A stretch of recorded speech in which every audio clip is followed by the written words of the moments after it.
Hello. Today we are making red velvet cake from Duff Bakes for my brother-in-law's 30th birthday.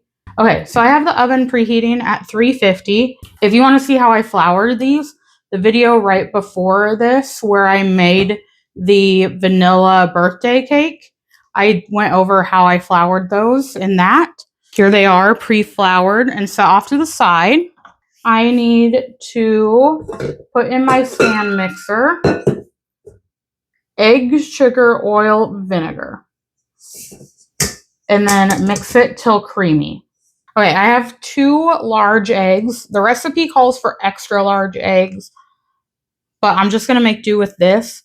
If I was adding more eggs than just 2, I would probably add an extra egg to make up the difference.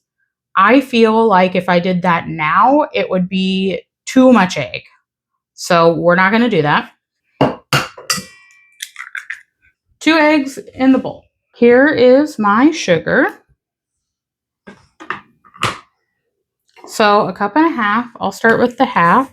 All right, so I just scoop the sugar and I get a heaping mound. I make sure that there's not any holes that go under the top of the cup, and then you're supposed to use a butter knife, but your finger works pretty well. Just kind of make sure that that is smoothed off. Here is the other cup. All right, so that's 1.5 cups of sugar. All right, 1.5 cups of vegetable oil. So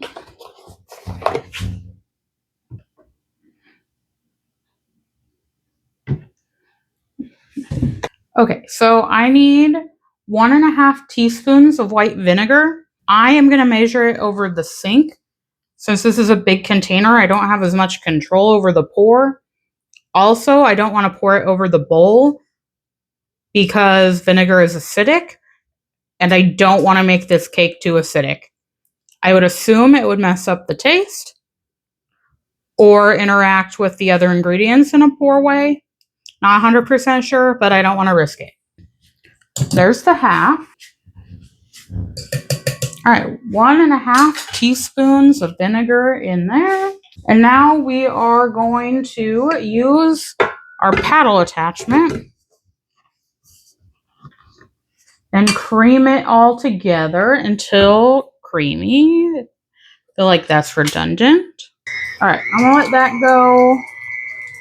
He doesn't say how long, but I'm just gonna put it on medium and start grabbing some of the other stuff I need. All right, I did not get very far into the grabbing stuff I need process because it looks pretty creamy to me. All right, there's kind of the consistency we are working with. I say that's a nice creamy consistency. So I'm going to let it just sit here for a second while we do this next step. So in a medium bowl, we need to combine flour, baking soda, baking powder, and cocoa powder. We need 2.5 cups of cake flour. Normally I would recycle the cup from when I measured the sugar, but I forgot and put it in the sink with the dirty dishes. So new cup. Hopefully I'll remember to save it out this time in case we need it again. If you've watched some of my other videos, you know that this is very fine, and I will get it everywhere while we are doing this. I'm just going to go ahead and open this box because there's not enough in the first box to get as much as I need. I'm going to take this bag out. I'm going to try and do some reorganizing here, and hopefully I don't make a huge mess. All right, put the new bag in. I'm going to try and pour it over the new bag, but I doubt I'll do a good job of that. Okay, so there's our 1/2 cup. So 2 more cups on top of that. Baking soda and baking powder. 1 teaspoon of baking soda. I always triple check it because I have been known to mix them up. They are similar, so. Okay, and then 1/2 teaspoon of baking powder. All right, both of those are in. And then I need cocoa powder.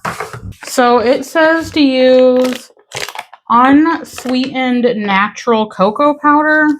So I got baking cocoa, unsweetened 100% cocoa, Walmart brand. This will be the same as measuring the flour or sugar. We want even spoonfuls. So 1, 2. For anybody that's not aware, red velvet cake, from my understanding, is just chocolate cake dyed red. I do think it might use less chocolate than regular chocolate cake, but I wouldn't quote me on that. Now that the flour, baking soda, baking powder, and cocoa are in the bowl, we're just going to whisk them together real quick. Get them well incorporated. They are pretty well mixed. It says while this mixture is beating, to go ahead and add the flour mixture. So I'm going to turn this on low. Since I'm adding dries, there's a good chance it will kick back up and get flour everywhere. So by putting the mixer on a lower speed, it is less of a risk of that blowing back at me. I'm just going to do spoons. I have a hard time pouring in. I either pour too much or not enough, or I miss the bowl and hardly any of it gets in there. So I'm just going to do it this way. I do think a lot is kind of sticking to the edges, so I'm going to let it go here for a minute. But I'm probably going to have to stop and scrape the edges and let it go a little bit longer before the next step. Like I said, I will get this everywhere. Kind of doing about 2 spoonfuls at a time. And then letting that mix in pretty good before I add 2 more. I'm going to let that last bit mix in. I have a little bit left in the bowl, like enough that I can't really get a full spoonful full. So what I'm going to do is turn the mixer off. And I'm going to scrape the edges since we have a lot kind of hanging out on the edges. That way we can make sure it's all mixed in. When I scrape the edges, I just kind of stir the batter a little bit too, so we know that it gets in.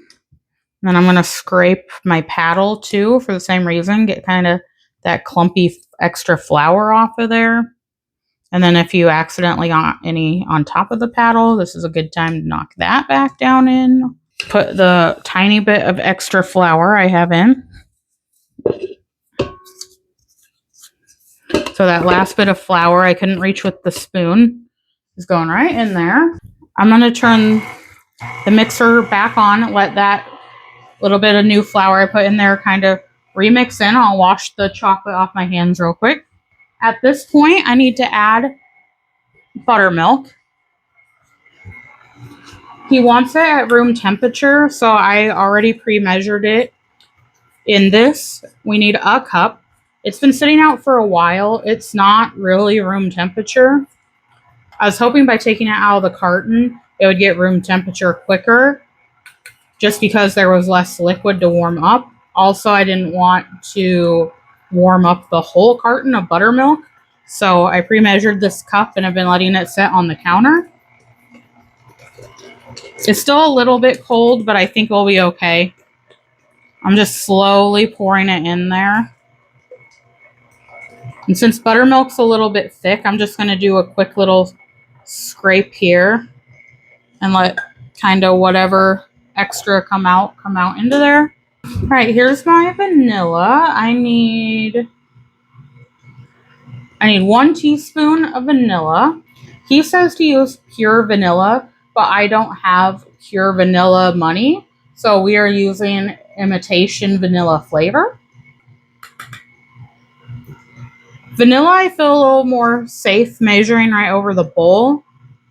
As long as you don't drop the whole container in, it shouldn't be a huge issue if you get a couple extra drops in. Now I need 2 tablespoons of red food coloring. It says per his recipe, you can buy large bottles at any cake or candy supply store or online. I did a Walmart mobile order and I thought I was ordering liquid. I have gel. So I'm going to just see how far that gets us. Okay, since we're using such large quantities of food dye, I am putting my red rag down to work on so I don't stain my whole island. And then I am using my red tablespoon. I have darker ones too that would be fine. And it's food coloring, so it should wash out. But we are using a lot of food coloring, so I'd rather be safe than sorry. And I think the gel is more potent than the liquid. I am not sure. We are just going to see how far this gets us and just kind of go from there.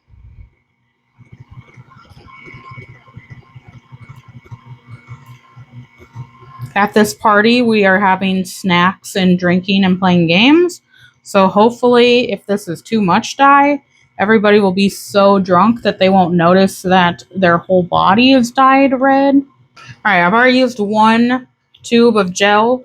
I'm going to use a second tube. I think this is going to get us over 1 tablespoon.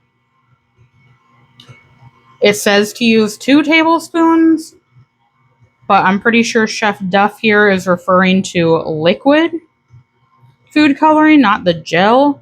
I think whatever we have here is probably going to be too much anyway. So yeah, don't wear white clothes. Don't wear your favorite jeans.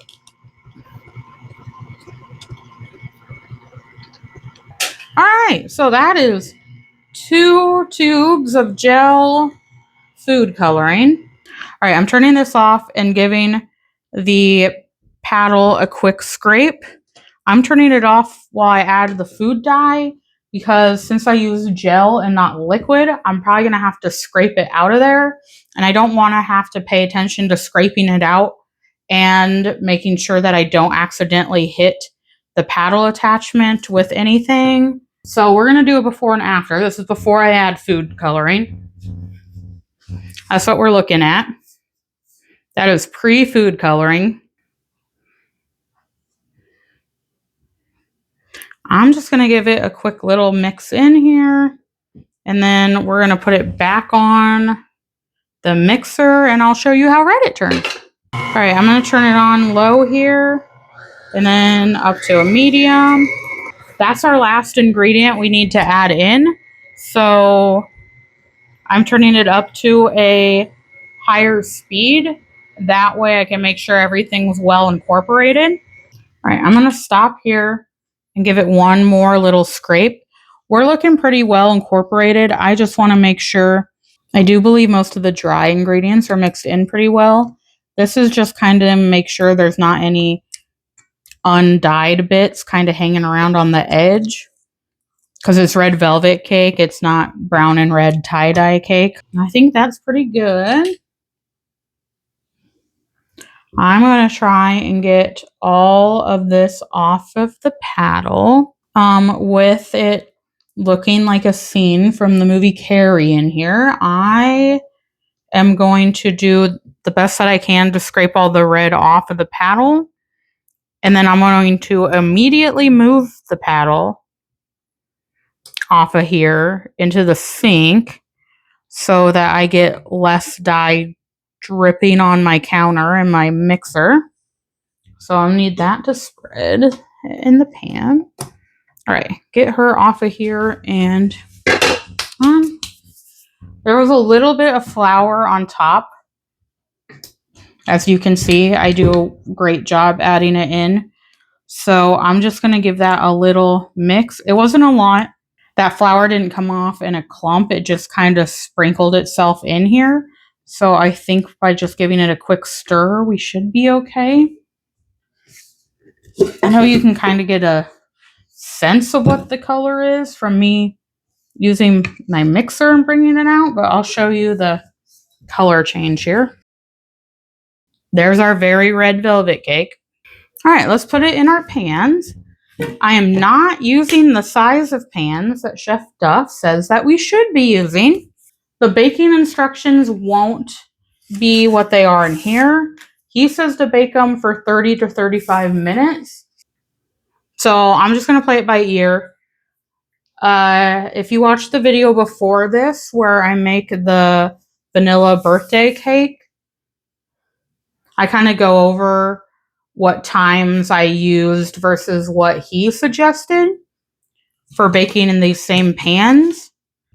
I always start with the big one first and make sure we're good there. All right, and spread it out quick. Since I'm combining this with two other cakes, they're all not really the same size. When I decorate them, I'll be doing some carving of them so that they're kind of equal, ideally. That's the goal, at least. I watched a lot of Asa cakes growing up, and I think it gave me a false confidence in my skills. So, if this doesn't turn out, it's the Food Network and Duff Goldman's fault. Okay, so I'm going to pop these in the oven, and I'll let you know what I did for baking tomorrow, final times. I'm going to do where I'm going to put them in for 15 or 20 minutes to start, since they're supposed to go for 30 to 35 minutes. And then from that point, depending on how liquid they are, I'm going to add to the timer 5 to 10 minutes, kind of like I said, based on what they're looking like. And I'll toothpick them every once in a while to make sure they're done. And that's just how I'm going to have to do it, since I'm not using the right size. I'm just going to have to play it by ear and check them an annoying amount of times until they're cooked through. I'm going to do that, and we'll reconvene tomorrow. For anybody wondering, my cook time on the red velvet, what I ended up doing was I took the small round one out at 28 minutes and the big round one out at 36 minutes. My oven cooks slower though, so most people would probably just be better off following the recipe.